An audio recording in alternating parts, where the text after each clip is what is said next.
नहीं बनता मुकाबला भी। बिल्कुल भी नहीं बनता वो। ये देखिए जी, बढ़ाना पड़ेगा उन्हें। इसकी सबसे बड़ी वजह क्या है? वजह ये कि इंडिया का एक ड्रीम है। इंडिया का ड्रीम क्या है? वो इस रीजन के अंदर सुपर पावर बनकर अमर्ज होना चाहता है। कि भारत जो है उसका डिफेंस बजट जो है वो 81.4 बिलियन डॉलर है, जबकि किताबों में हमने पढ़ा है कि 76 बिलियन डॉलर है। ये मुसलमान है, कलमा को है, वो हिंदू है। हिंदुओं को हरना चाहिए था। नहीं, खेल में हिंदू मुस्लिम नहीं, ये मेरे भाई, हमारे में पावर है, हम मुस्लिम हैं। ये सारा कुछ जज्बे पे डाल देते हैं, असल में जज्बा नहीं। हम बहैसियत कौम एक बहुत ही सुस्त मिजाज और काहिल तरह के हम इस वक्त लोग हो गए हैं। मुसलमान का जज्बा सर, ला इलाहा इल्लल्लाह, अच्छा, हमारा जज्बा सबसे ऊपर है सर, वो हमारा जज्बा सबसे ऊपर है। हमारी मुसलमान कौम में वैसे ही जज्बा बहुत ज़्यादा है, इंशाल्लाह हमेशा रहेगा। और हमें इंशाल्लाह हम जज्बे के साथ जी रहे हैं और अपना कमा रहे हैं, अपना खा रहे हैं। हमारे गवर्नमेंट की तरफ से हमारी कोई हेल्प नहीं है। पिछले दिन वीडियो वायरल हुई थी जिसके अंदर इंडियन आर्मी चाइना वालों को मार रही थी। तो वहाँ मरूसी सियासत नहीं चलती। अगर मोदी है ना, तो मोदी के बाद उसके बच्चे नहीं आने। यहाँ नवाज शरीफ है, मरियम नवाज है, हमजा शवाज शरीफ है, वो नस्ल दर नस्ल चलती आ रही है। हमारे इंडिया रह गए हैं, वहाँ के लोग कैसे हैं? वहाँ के लोग हमारे से नफरत करते हैं, मोहब्बत करते हैं, कैसी सोच है उनकी? बाबा जी वो बहुत प्यार करने वाले लोग हैं, नफरत पाकिस्तान में है ज़्यादा। आप पाकिस्तानी और आप ये बात खोते घोड़े वाला हिसाब है, ठीक है। वो है घोड़े, हमें खोते, जहाँ पर सोटी मारी उस तरफ को हम लोगों ने रुख कर लिया।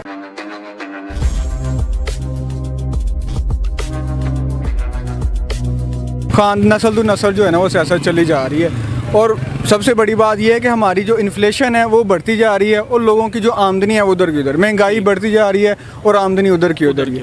अल्टीमेटली इसका क्या असर इकोनॉमी पे असर पड़ता है कि हालात बुरे से बदतर होते जा रहे हैं। हमारे सियासतदान जो हैं वो आपस में कह लें कि जो उनका सियासत में आने का मकसद ही ये होता है कि पैसे को बनाना, चोरी करना, ये। और अगर इंडिया की बात की जाए तो वो 550 बिलियन डॉलर्स का बजट बना रहे हैं अपने मुल्क के लिए। वहाँ में और यहाँ में फ़र्क ये है कि वहाँ मरूसी सियासत नहीं चलती।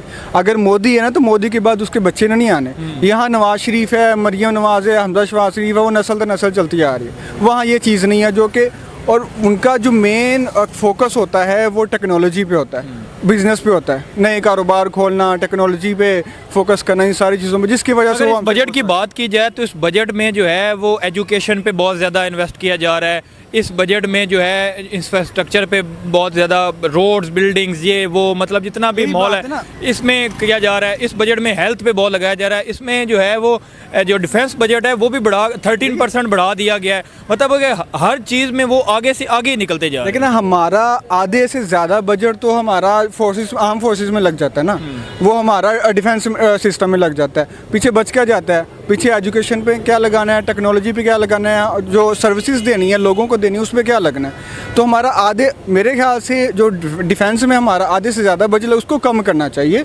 उसको कम करके लोगों को ज़्यादा सहूलतें दें ताकि लोगों को ज़्यादा इंपावर करें। डिफेंस बजट तो इंडिया भी बहुत ज़्यादा बढ़ा रहा है, 13% बढ़ा दिया पिछले से। उनका सिस्टम ये है कि उनके बजट के हिसाब से उन्होंने ज़्यादा किया, वो मैनेज कर सकते हैं। हमारे जो हालात करंटली मुल्क है, हम मैनेज नहीं कर सकते, ठीक है। अच्छा, इंडियन अगर बजट की बात की जाए तो एजुकेशन पे बड़ा फोकस किया जाता है। अब वो जो है वो यूनिवर्सिटीज़, कॉलेजेस, इतनी एजुकेशन उन्होंने इतनी हाई लेवल कर दी है इंडिया में कि हर जो बच्चा है उसको हाई क्लास एजुकेशन जो है वो भी मिल रही है इंडिया में। ये भी बजट का बड़ा होता है कि जब बजट कोई गवर्नमेंट बनाती है तो वो एजुकेशन पे कितना फोकस करती है। हमारी जो गवर्नमेंट है वो एजुकेशन पे फोकस नहीं करती, और जो इंडियन गवर्नमेंट है वो एजुकेशन पे बहुत ज़्यादा फोकस कर रही है। इंडिया की एजुकेशन का पे आप क्या कहना चाहिए? सर देखें, वो एजुकेशन पे पैसा लगाते हैं तो अल्टीमेटली उनके टेक्नोलॉजी पे आप देख लें, टेक्नोलॉजी में वो हमसे क्या कई मुल्कों से कितना आगे हैं। इसलिए देखें, अब जब वो तालीम पे पैसा लगाएंगे, अल्टीमेटली क्या होगा, उनका नौजवान पढ़ा लिखेगा होगा, अल्टीमेटली मुल्क की तरह। अब देखें ना, अभी रिसेंटली एक सर्वे आया था जिसमें उन्होंने कहा कि पाकिस्तान के जो फ्रीलांसिंग का बजट होता है, अब वो पाकिस्तान से दुगना तिगना जो है वो बच्चे उनके कमा रहे हैं टेक्नोलॉजी के जरिए, ऑनलाइन अर्निंग कर रहे हैं, ऑनलाइन आईटी और टेक्नोलॉजी की एजुकेशन दी है तो वो सारे बच्चे कमा रहे हैं। असरात नज़र आ रहे हैं। अल्टीमेट हम अपने मुल्क से कंपेयर करें तो वो हम उनसे कह लें कि हम वैसे कहते हैं कि हम इंडिया से मुकाबला करेंगे और ये वो, लेकिन हम नहीं मुकाबला करते, वो हमसे नहीं बनता मुकाबला भी, बिल्कुल भी नहीं बनता। वो हमसे हम हर चीज़ में क्यों मुकाबला करते रहते हैं? हम उनसे ये बेहतर, हम उनसे बेहतर है। बस ये वो एक एक लेकिन सोच है ना। हमें बेहतर करने की तरफ तो गामजन होना चाहिए ना, मुल्क पाकिस्तान को बेहतर करने की कोशिश तो करनी चाहिए। सर बिल्कुल करनी चाहिए। जब तक ये हमारे सियासी जो कह लें कि हालात चल रहे हैं ये कंट्रोल ना होंगे, ये इन्फ्लेशन हमारी कंट्रोल नहीं होगी, तब तक नहीं कर सकते, पॉसिबल नहीं है। यूके जो कभी देखे कभी जिसने कॉलोनाइज किया हुआ था इंडिया को और पाकिस्तान को, वो 68 पे रह गया और इंडिया 81 पे चला गया। और जर्मनी बड़ी यूरोपियन पावर है 55, फ्रांस बड़ी यूरोपियन पावर है 53। सो इंडिया के मुकाबले में वो तकरीबन 30-30 बिलियन डॉलर नीचे डिफेंस पे बजट में आ रहे हैं। साउथ कोरिया बहुत बड़ी पावर है 46, जापान उससे भी बड़ी पावर है, लेकिन 30-40 अरब डॉलर का डबल का जो है वो फिगर है। जो सारा यूरोप ऑस्ट्रेलिया माजरत चाहता हूँ, सारा यूरोप ऑस्ट्रेलिया ये पीछे रह गया और इंडिया ने अपना डिफेंस बजट जो है वो बढ़ा दिया है। दैट टेल्स कि जो स्टोरी है वो कोई इतनी फेवर में नहीं है। पाकिस्तान इससे कितना सिक्योर हो, इनसिक्योर है, ये बड़े इंपॉर्टेंट क्वेश्चन है जिसको आप समझ लें कि ये चीज़ें बताती हैं कि क्या चीज़ें आइंदा मुस्तकबिल में होने वाली हैं। और ज़ाहिर बात है जो यूक्रेन की वॉर है उसने बहुत सारे मुल्कों को परेशान किया है। और कहा जा रहा है कि जो दुनिया का मिलिट्री एक्सपेंडिचर है वो पिछले 8वें साल से कॉन्टीन्यूसली बढ़ रहा है। That is why it has reach to 2.240 trillion dollars. तो आप इसमें ये कर लें कि सिर्फ 13% जो दुनिया का टोटल बजट है वो यूरोप में बढ़ा है। इंडिया को क्या एडवांटेज है? इंडिया अपने मिलिट्री हार्डवेयर मज़ीद ख़रीद रहा है पूरी दुनिया से सही। इसी तरह अमेरिका जो है वो उसने सबको मज़ीद परेशान किया हुआ है। और इंडिया जो है वो अपनी मिलिट्री मॉडर्नाइजेशन की तरफ जा रहा है। इंडिया के जो माजी में MiG-21 जो क्रैश हुए हैं उसकी वजह से, फिर जो फॉर्मर इंडिया के जो चीफ ऑफ डिफेंस स्टाफ थे वो भी एक हेलीकॉप्टर में इस तरह क्रैश हो गए थे। I think that was also MiG-21। तो इंडिया के अंदर ये चीज़ चल रही है कि इंडियन गवर्नमेंट जो है वो अपनी मिलिट्री मॉडर्नाइजेशन की तरफ जा रही है। चीन के साथ लद्दाख में जो टेंशन्स हैं उसकी वजह से। और दूसरा ये है कि उनको लगता है कि अगर हमने ये डिफेंस ना बढ़ाया तो चाइनीज़ हमारे बॉर्डर पे बैठे हुए हैं, पाकिस्तान वाले किसी वक्त भी इनसिक्योर हम उन्हें कर सकते हैं। और जो रिसोर्सेज चाहिए, कहा जाता है कि जो इंडियन आर्मी है वो तकरीबन 56% जो है या इससे थोड़ा सा ज़्यादा पैसा ले जाती है, 38 बिलियन डॉलर। ठीक है जी। तो ये चीज़ें जो है वो समझते हैं कि फिर एयरफोर्स और नेवी पीछे रह जाती है। और इसमें से भी तकरीबन सुनने में आता है कि जो उनकी मिलिट्री मॉडर्नाइजेशन है वो उसके ऊपर कुछ ज़्यादा पैसे नहीं लगा रहे, ज़्यादा पैसा उनका जो रनिंग एक्सपेंस है उसमें जा रहा है। सो इसलिए रिफॉर्म्स की बात आ रही है, मॉडर्नाइजेशन की बात आ रही है, ये चीज़ें हैं कि जी वो थिएटराइजेशन की बात हो रही थी। तो बहुत ज़्यादा चीज़ें हैं जो इंडियंस करना चाहते हैं, लेकिन वो जिसे कहते हैं नए नए थ्रेट्स समर्ज कर रहे हैं। फॉर एग्जांपल इंडियंस के पास आई थिंक स्टेल्थ एयरक्राफ्ट नहीं है, कहते हैं कि कुछ हैं लेकिन कोई है नहीं है।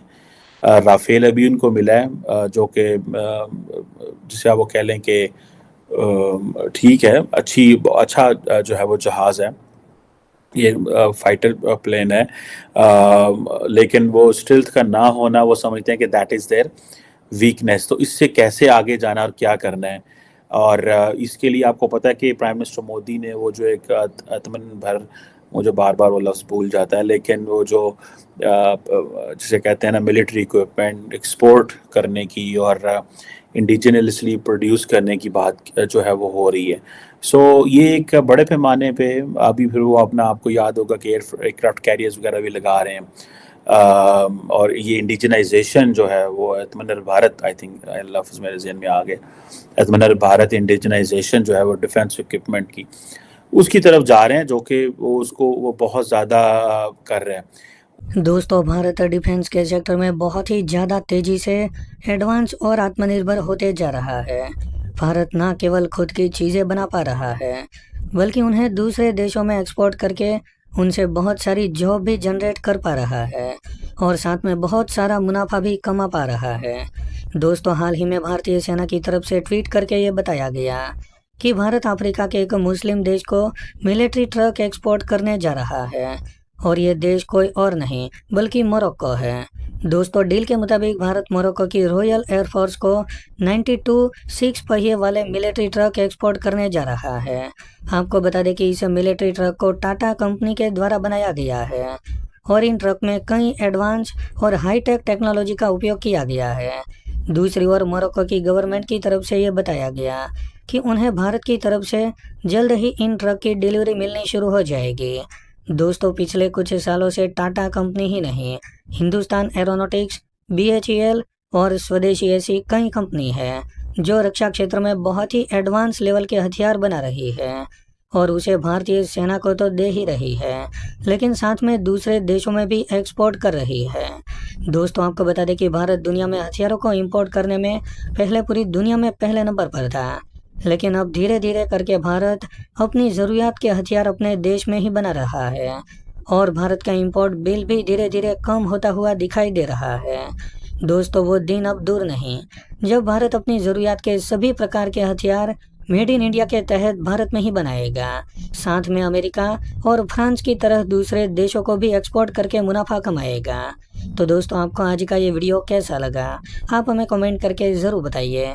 अगर आपको ये वीडियो पसंद आया हो तो वीडियो को लाइक कर दें और हमारे चैनल को सब्सक्राइब कर लें।